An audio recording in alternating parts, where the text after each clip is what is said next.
శ్రీ గురుభ్యో నమ. మంత్రబలం శీర్షికలో మీకు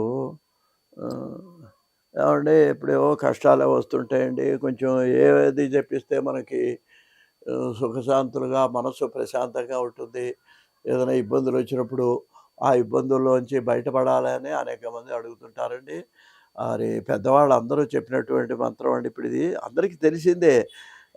ఇదేంటంటేనండి హనుమంతుడు నిరంతరము జపించేటువంటి మంత్రం అండి ఇప్పుడు నేను చెప్పబోయేది.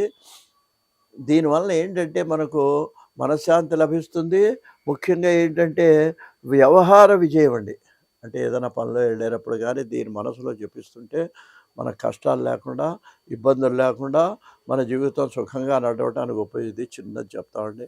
మనకు అనిపిస్తుందండి ఒకటి ఉంటే వినకముందు బాగానే ఉంటుంది, విన్న తర్వాత ఇదేనా అనిపిస్తుంది. ఆ నమ్మకం ఉండాలండి మనకు. దాని మీద ఒక విశ్వాసం ఉంటేనే ఆ మంత్రం ఫలితం వస్తుందండి. మీకు చిన్న విషయం చెప్తాను. ఇవాళ ఏదో పంచాక్షరి మంత్రం అన్నాం అనుకోండి, ఏదో ఓం నమ శివాయ అని ఉందండి. దానికి అర్థం చేస్తే ఏముంటుందండి, శివాయ ఓం నమః అంటే శివుడికి నమస్కారం అని. అదేంటండి శివుడికి నమస్కారం అంటే మంత్రమా, దానివల్ల లాభం వస్తుందా, ఇలా ప్రశ్నిస్తే అసలు అటువంటి వాళ్ళు అసలు ఇది వింటం అనవసరం అండి. అది మంత్రం అండి. అది అనేక మంది దాన్ని జపించి పుటం పెట్టినట్టుగా దానికి ఆ శక్తి దాంట్లో నిక్షిప్తం చేశారు. చేయటం వల్ల మనం ఏమవుతుంది, మరోసారి చదివేటప్పటికి ఆ శక్తి మనకు కూడా వస్తుంది. మనకు ధైర్యం వస్తుంది, మనకు నమ్మకం కలుగుతుంది, మనకు ఆ పనులు చేసేటువంటి శక్తి. అది భగవంతుడు ఇవన్నీ కూడా విశ్వాసంతో కూడినటువంటివండి. అందువల్ల మనం ఏంటంటే వీటిని మనసులో కనుక నమ్మకంతో చేసినట్లయితే తప్పకుండా మనకు సుఖశాంతులు లభిస్తాయి. అటువంటిది ఇవాళ ఒక మంత్రాన్ని మీకు నేను మనవి చేస్తాను.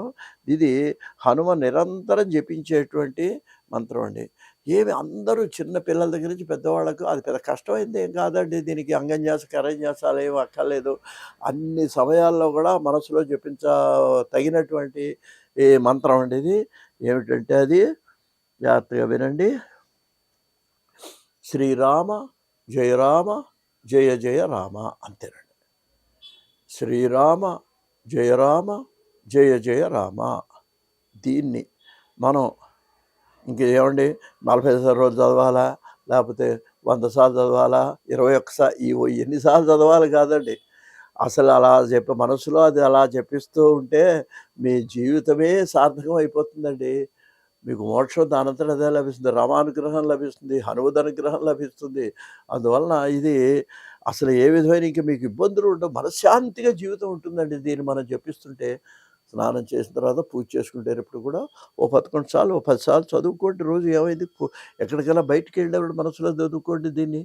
శ్రీరామ జయ రామ జయ జయ రామ అనేటువంటి మంత్రాన్ని కనుక మీరు నిరంతరం మననం చేస్తున్నట్లయితే, ఆ మంత్రానికంటే అదేనండి పేరు, మననాత్ త్రాయత ఇది మంత్ర అని. అలా మనం మననం చేస్తుంటే, అలా మనని జపిస్తుంటే అది మన్ని రక్షిస్తుంది. అది నమ్మకం. ఆ నమ్మకంతో మనం గనక ఆ మంత్రాన్ని జపిస్తే అది మన్ని రక్షిస్తుంది. మరొకసారి చెప్తాను. శ్రీరామ జయ రామ జయ జయ రామ తారక మంత్రం అండి. స్వస్తి.